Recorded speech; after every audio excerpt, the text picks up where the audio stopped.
안녕하세요, 여러분. 오늘은 우리가 모두 관심 있는 주제, 바로 노화 속도를 늦추는 방법에 대해 이야기해 보려고 합니다. 나이가 들면서 자연스럽게 겪는 변화들이 있지만 노화는 단순히 나이와 관련된 것이 아니라 우리의 생활 습관과 밀접한 관련이 있습니다. 그럼 시작해 볼까요? 서서히 다가오는 노화, 우리는 누구나 노화의 길을 걷게 되는데요. 30세 중반을 넘어서면 마치 노화의 고속도로를 달리는 것 같습니다. 우리는 3번의 노화 변곡점이 찾아옵니다. 34세는 체중 및 당뇨나 고혈압 같은 대사 질환이 증가하고 60세는 심혈관 질환의 위험이 높아지고 70세 이상이면 체중 감소 및 인지기능 저하가 나타납니다. 질병들이 병으로 쌓여가게 되는데 이런 병들의 관리가 되지 않으면 결국 내 몸의 고장 속도가 빠르게 축적되고 그 결과로 오게 되는 것이 노화입니다. 70%는 생활 습관, 30%는 운과 유전자의 역할이 중요하다고 전문의들은 얘기들 하고 있습니다. 지금 내가 가속 노화의 길을 걷고 있다면 어떻게 되돌릴 수 있을까요? 나이는 늙고 불필요한 뱃살은 자꾸 늘어만 갑니다. 다 큰 자식과 나이든 부모 사이의 중년, 퇴근 이후엔 늘어지고만 싶습니다. 음료수와 간식은 늘 상비약처럼 냉장고를 채워둡니다. 수납장엔 종류별로 차곡차곡 정리된 과자까지 모두 달달한 음식입니다. 특히 라면의 유혹은 늦은 밤만 되면 시작되는데요.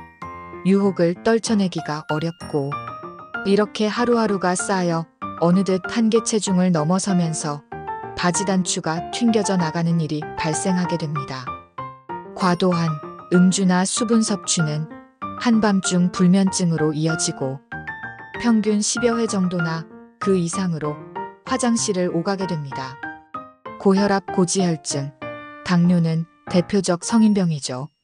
노화는 여러 가지 요인의 상호작용으로 일어나는데 그중 대표적인 것이 나이가 들수록 손상되는 DNA와 염색체, 세포에너지 공장이라 불리는 미토콘드리아의 기능장애와 세포의 노화 등을 들 수 있습니다.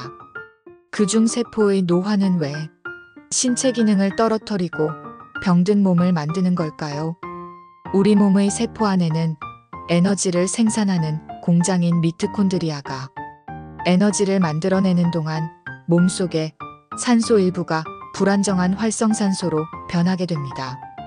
이 활성산소는 생명활동에 중요한 단백질이나 DNA의 질을 산화시키거나 변형시킴으로써 제대로 기능하지 못하게 하고 세포나 조직, 기관까지 망가뜨리게 됩니다. 즉, 세포의 기능 저하는 뼈와 피부 같은 조직의 기능 저하로 이어지는데 세포와 조직의 변화로 인해 나이가 들수록 신장과 소화기관 같은 장기도 서서히 나빠지면서 신체 기능까지 저하되는 노화가 찾아옵니다. 노화 속도를 느리게 만드는 것, 저속노화, 느리게 나이 드는 방법. 빵, 흰쌀밥 같은 정제 곡물과 설탕, 과당 등의 단순당을 먹으면 혈당이 높아지면서 췌장에서의 인슐린 생성이 줄어든다고 합니다. 때문에 혈액 속에 포도당이 남아돌아 혈당이 치솟게 되며 이렇게 고혈당 상태가 지속되면 혈관의 뇌피세포를 손상시켜 결국 심장과 뇌혈관에 합병증을 만듭니다. 40 중반이 되면 이미 건강검진에서 하나둘씩 병들이 나오는 경우가 많고 이런 병들의 관리를 안 하게 되면 결국에는 혈관이 나빠지게 되고 50대가 되어 만성질환이 생기면 더 철저히 관리하셔야 합니다. 바쁠수록 저속노화 식단. 저속노화 밥의 비율은 렌틸콩 40%, 귀리 20%, 현미 20%, 백미 20% 비율로 한 밥. 식단을 바꿀 때 가장 쉽게 바꿀 수 있는 게 밥입니다.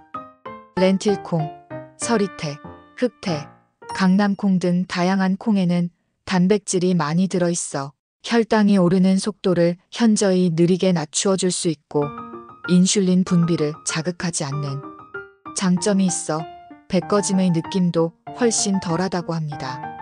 대사와 생애 주기의 관점에서는 젊은 사람은 채소와 잡곡 섭취를, 나이 든 사람은 근육량을 지킬 수 있는 흰쌀밥과 고깃국 섭취를 권장한다고 합니다. 노화 방지를 위해 젊을수록 유산소 운동이 필요한 이유는 무엇일까요? 온몸의 근육을 사용하는 유산소 운동은 근육으로 가는 혈류를 좋아지게 합니다. 근육이 움직일 때 에너지를 공급하는 핵심 기관인 미토콘드리아가 활성화되면서 지방 연소가 증가하고 인슐린 감소성도 개선된다고 하는데 이는 비만과 뱃살 질환 예방에 도움을 준다고 합니다. 또 유산소 운동을 하면 뇌로 가는 혈류가 좋아져서 인지기능 감퇴를 예방한다고 합니다. 단, 빠르게 걷거나 수영 등의 중간도 운동을 주 150분 이상 해야 효과가 있고 유산소 운동은 노화 속도 자체를 느리게 만드는 탁월한 효과가 있다고 합니다. 60대를 넘어가게 되면 나이에 걸맞게 60에서 70%가 근력 운동이 되어야 하고 몸의 중심을 이루는 근육에서 복근, 엉덩이 근육, 허벅지 근육 등 이런 근육들의 기능을 잘 만들어 놓는 맨몸 운동이 중요하다고 합니다. 이후 10년, 20년의 신체 활동을 어떻게 하게 되느냐는 결국엔 근육이 주가 되는 기초 체력이 결정된다고 합니다. 사람은 일생 동안 누구나 성장과 노화라는 두 가지 생물학적 변화를 경험하게 됩니다. 노화를 피할 순 없지만 그 과정을 어떻게 보내고 맞이할지는 우리에게 달려 있습니다. 오늘도 많은 사람들이 질병과 통증에서 벗어나고자 병원을 찾습니다. 나이가 들면서 가장 두려운 건 치매와 노쇠, 근육이 빠지면 우리 몸은 급속한 노쇠의 길을 걷게 되는데 노쇠의 주요 증상으로는 식욕이 감퇴하고 체중이 감소하거나 근력이 약해지고 걸음걸이가 느려져서 잘 넘어질 수 있습니다. 또 일시적으로 착각과 망상을 일으키는 인지 기능 저하가 나타날 수 있습니다. 나쁜 영양 상태와 신체 활동 감소, 약물 부작용과 사회적 교류 감소는 노쇠를 더욱 악화시킵니다. 그리고 그 중심에는 근감소증이 자리하고 있습니다. 근감소증을 막으려면 양질의 단백질을 섭취하고 꾸준한 운동을 통해 근손실을 최소화하는 것이 중요합니다. 노화는 불가피하지만 노쇠는 적절한 관리로 어느 정도는 막을 수 있는데요. 또 하나, 이때는 체중 감소를 더 주의해야 합니다. 자신의 나이와 몸에 맞지 않는 비슷비슷한 건강법은 피해야 한다고 말하는데 운동도 마찬가지입니다. 잘못된 자세로 걷거나 등산처럼 한 가지 동작만 열심히 하는 경우에는 오히려 근육이 빠지고 허리와 목에 무리를 줄 수도 있습니다. 젊은 성인의 경우는 하루에 체중 1kg당 0.8g 정도의 단백질을 섭취하면 되지만 노년기가 되면 근육 생성을 위해 체중 1kg당 1.2에서 1.5g까지 고단백 식사가 필요합니다. 우리가 먹는 약의 상당수는 생활 습관에서 옵니다. 여러분은 현재 몇 개의 약을 복용 중이신가요? 여러 개의 약을 써다 보면 매일 한 움큼씩 약을 먹기도 하는데요. 과연 괜찮을까요?